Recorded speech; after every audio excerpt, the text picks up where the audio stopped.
etapas da nossa vida em que Ele nos coloca no meio da prova para saber se a gente vai ser aprovado para fazer o que foi chamado para ser feito. Só que, obviamente, Jesus foi aprovado. O texto diz que depois dos 40 dias, os anjos do Senhor o serviram. Mas agora, Ele não vai para o deserto por coerção, por impelimento, para buscar aprovação.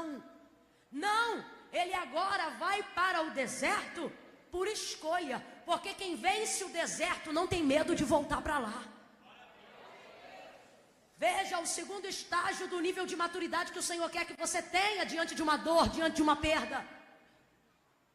E entender que voltar a lugares que você já foi não é derrota, é estratégia. Tem gente que entrou hoje aqui cheio de trauma do deserto. Não pode ouvir a gente pregar de deserto. Não pode ouvir um profeta falar de deserto. Você já associou deserto como lugar de humilhação. Você já associou deserto como lugar de prova. Você já associou deserto sol, calor, não. Você já passou por lá. Eu conheço pessoas que têm trauma do deserto porque ainda não saíram de lá. Mas para quem já saiu, e são para essas pessoas que eu estou pregando, gente que já está em outro estágio de vida. Gente que já adora a Deus pelo que Ele é e não pelo que Ele faz. Gente que não vem ao domingo porque tem que vir, mas vem ao domingo porque precisa adorá-lo. E com o trauma do deserto, algumas pessoas dizem: deserto não, porque foi no deserto que eu fui humilhado. Pelo amor de Deus, gente, ativa a memória aí, porque quem tem fé tem memória. O nome do passado da fé chama-se memória. Vamos lembrar daquele período de dor? Quando teu marido te traiu, quando você teve que enterrar um filho?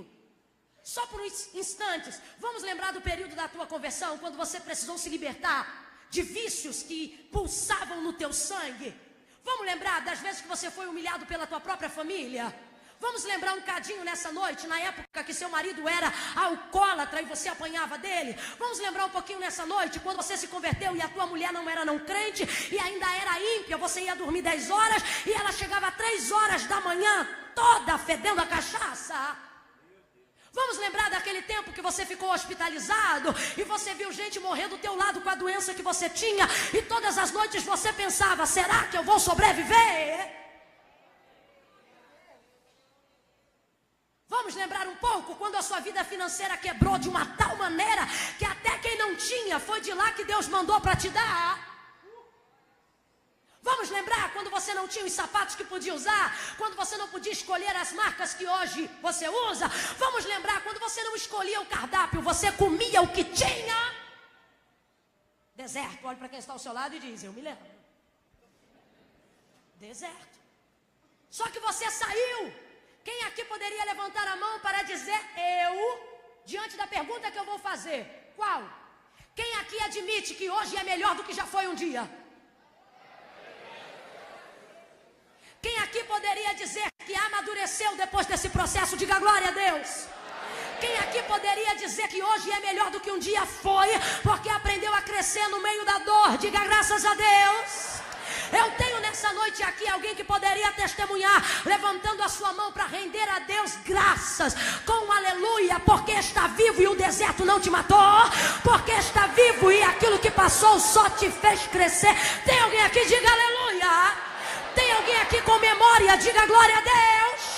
Então Deus me trouxe aqui hoje para te dizer: o deserto agora não é impedimento. Eu não estou buscando de você aprovação. Eu quero saber se a aprovação gerou resultado. Qual? Amadurecimento. Jesus agora não volta ao deserto porque está sendo encaminhado. Jesus agora volta para o deserto porque o deserto é a melhor escolha para quem quer ficar sozinho, para quem quer pensar, para quem quer orar. E por que o deserto? Porque Jesus não tem traumas e os seus vão cair por terra hoje. Você diz assim: eu não quero voltar no deserto porque foi no deserto que eu fui traído. Não, foi no deserto que você aprendeu em quem confiar. Você diz: eu não quero voltar no deserto porque foi no deserto que eu comi arroz, feijão e ovo. Não, foi no deserto que você aprendeu a valorizar a picanha, alcatra e o pobre vizinho do lado da sua casa.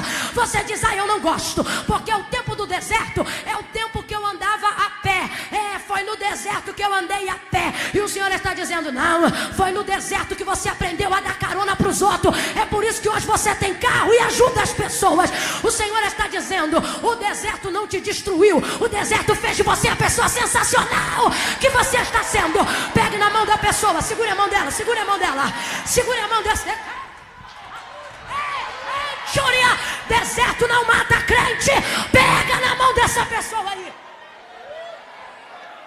Segura a mão dela com carinho e diga para ela ou para ele: o deserto só te melhorou. O deserto só te fez crescer. O deserto fez de você a pessoa maravilhosa que você tem sido. Então não tenha medo de lá. Sacode ela e diga: não tenha medo de lá. Não tenha medo de lá. Não tenha medo de lá. Você cresceu lá, você melhorou lá, Deus te fortaleceu lá, você aprendeu a ler a Bíblia lá, você aprendeu a orar lá, você conheceu a tua esposa lá. Foi lá que Deus rompeu com as alianças falsas e te deu amigos verdadeiros. Foi na hora da dor que você conheceu a amizade. Foi na hora da dor que você conheceu a compaixão. O deserto te ajudou.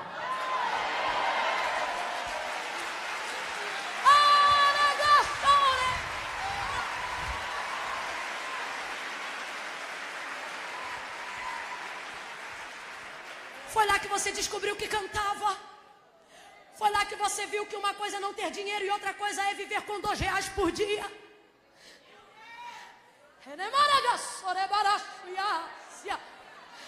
Foi lá que você fez as melhores orações. Foi lá que você aprendeu o que era ter um coração quebrantado de verdade.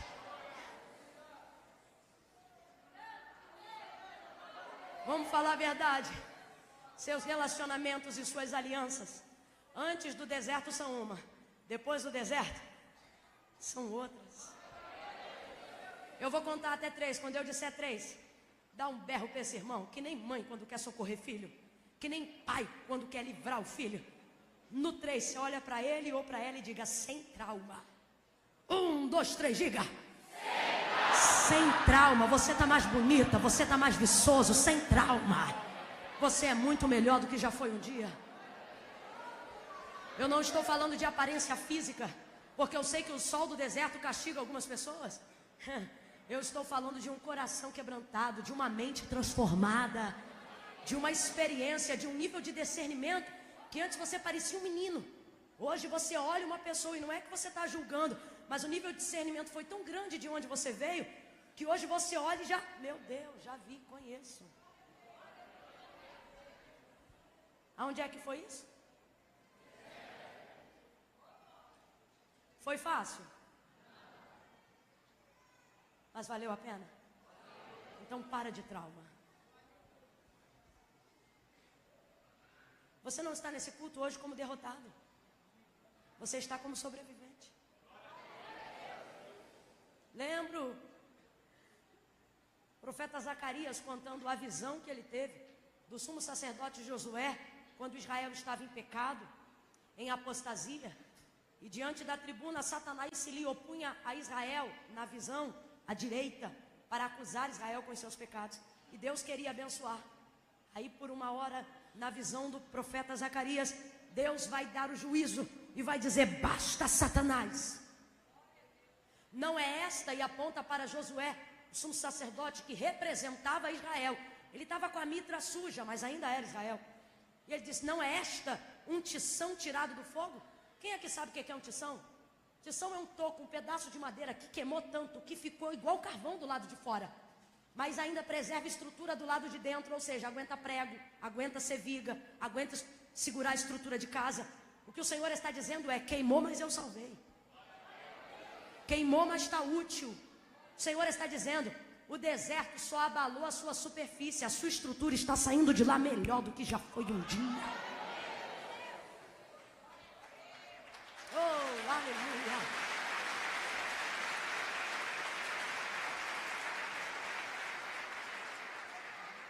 O texto diz que Jesus quer ir ao deserto e ele vai.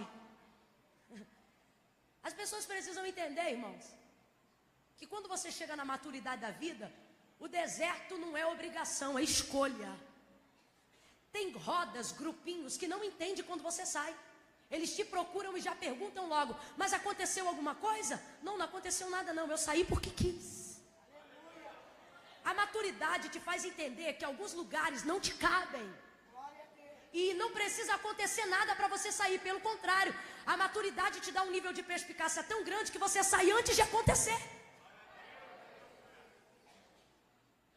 Foi para o deserto porque deseja ficar um pouquinho de tempo sozinho, buscar por Ele, orar, ouvir Deus de si mesmo. Aí o texto diz que ele sobe no barco e vai. Esse barco era uma bênção na vida de Jesus.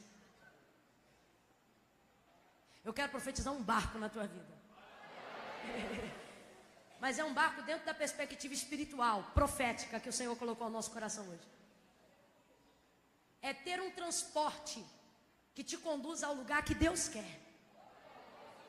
É ter um meio de chegar aonde você precisa, quando você precisa. Ele sobe no barco, os discípulos entram e ele vai, desejando chegar no deserto. A Bíblia diz que quando ele entra no barco e chega no deserto, ele vai tirando o pé dele dentro do barco, mas a multidão que o seguia de longe descobriu para onde ele estava indo e começou a seguir a pé. Enquanto Jesus fazia o trajeto de barco pelas águas, a multidão vinha caminhando cerca de 8 quilômetros de distância para ter com Jesus. E quem é que não quer ter com Jesus? 8 quilômetros não é nada para ver o Filho do Deus vivo. Aquela multidão vem, irmãos. E aí o texto diz que quando ele vai tirando, vem chegando aquela multidão que caminhou tanto. Eu imagino aquela multidão chegando suada, cansada, com fome, pernas inchadas. No meio daquela gente tinha todo tipo de enfermidades. Tinha gente com lepra, tinha gente com úlcera, tinha gente com problema no sangue, tinham possuídos, tinham pessoas enfermas da alma. Todos queriam uma palavra, todos queriam estar diante dele. E aí o texto diz que quando ele desce do barco e vê aquela multidão, o seu coração se enche de compaixão. Só que ele não foi ali para ver multidão, ele foi ali porque ele queria ficar sozinho. Mas quando ele vê a necessidade da multidão, o coração dele se move de compaixão, porque Jesus é assim. Você pode até protelar alguns dos seus planos, você pode até protelar algumas das suas necessidades, mas você não pode esquecer-se que tem necessidades. Por que eu estou dizendo isso? O coração de Jesus se move de compaixão e ele vai começar a fazer milagres. Naquele dia Jesus, meu Deus, o texto vai dizer que ele vai curar a todos. Não, reverencie o nome dele, eu estou falando de Jesus. Naquele dia o texto diz que ele vai curar a todos. A todos. Ele cura a todos. É palavra de um lado, é bênção do outro, é exortação para cá, é alguém sendo livre de cadeias, é demônios fugindo, é a pele ficando sarada, é o leproso curado, é o que tem problema de pressão voltando para o lugar, é a coluna torta se corrigindo. Eita glória! Culto que Jesus está é assim, irmão. Benção para todo que é lado. Ele está fazendo bem a toda a gente. Olhe para quem está ao lado e diga: fazendo bem a toda a gente. Diga, fazendo bem a toda a gente. Agora veja bem, se ele está querendo ficar a sós com Deus, é porque nós já falamos aqui, ele tem algumas necessidades, ele precisa orar, ele quer falar com Deus. Isso significa que tem demandas dentro dele que precisam ser apresentadas diante de Deus. Eu não vou dizer necessariamente Jesus, mas estou falando de você. Tem gente aqui que está passando um momento que está mal. Está dando glória a Deus, está dando aleluia, está dizendo que vai tudo bem, mas está mal. Só que isso não impede ele de vir para a igreja. Isso não impede ela de ajudar as pessoas. Isso não impede você de parar no meio do caminho para trazer uma palavra a alguém. Quando eu vejo Jesus indo para o deserto para ficar sozinho, Jesus não está indo para o deserto para ficar com multidão. Jesus está indo para o deserto porque ele quer ficar a sós com Deus. Mas no meio do caminho aparece a multidão. Ele não finge que não vê a multidão. Ele para, ele desce, ele cumprimenta, ele fala com todo mundo, ele prega, ele cura, cura, Ele restaura. E por fim, o texto vai dizer que as pessoas ficam famintas, porque vai demorar, o dia vai passar a hora do almoço, ninguém vai comer nada, os discípulos vão ficar com vergonha. Senhor, manda embora porque não tem comida. E Ele diz: traga-me aqui o que vocês têm. Nós só temos 5 pães e 2 peixes. Ele pega os 5 pães, os 2 peixes, ora, parte, entrega para os discípulos, multiplica, abençoa a multidão. Abre a boca comigo e diga: é milagre. Diga: é milagre. Diga de novo: é milagre. Oh, aleluia. Quando a sua disposição de ajudar as pessoas for maior do que a sua dor, vai haver milagre. Aí o texto diz que Ele multiplica e todo mundo come. Glória a Deus. Veja, 2 verdades. Primeira, estar mal não te impede de fazer o bem. Estar doído não te impede de promover cura. Estar solitário não te impede de ser companhia para alguém. No meio de tudo aquilo, Jesus não foi para deserto para ficar com multidão. Ele foi para ficar sós com Deus, mas foi interpelado pela multidão. O que Ele fez? Abençoou a todos. O Senhor está dizendo: no meio do caminho, na tentativa de chegar aonde você deseja, não deixe as pessoas no meio do caminho só porque você não está bem. A Bíblia diz que Ele curou a todos. Ele não queria saber quem era rico, quem era pobre, quem era negro, quem era branco, quem era cristão, quem não era cristão, quem era judeu, quem era grego. A Bíblia diz que Ele curou a todos e alimentou todos. É clichê, mas eu vou falar: fazer o bem sem olhar a... Faça o bem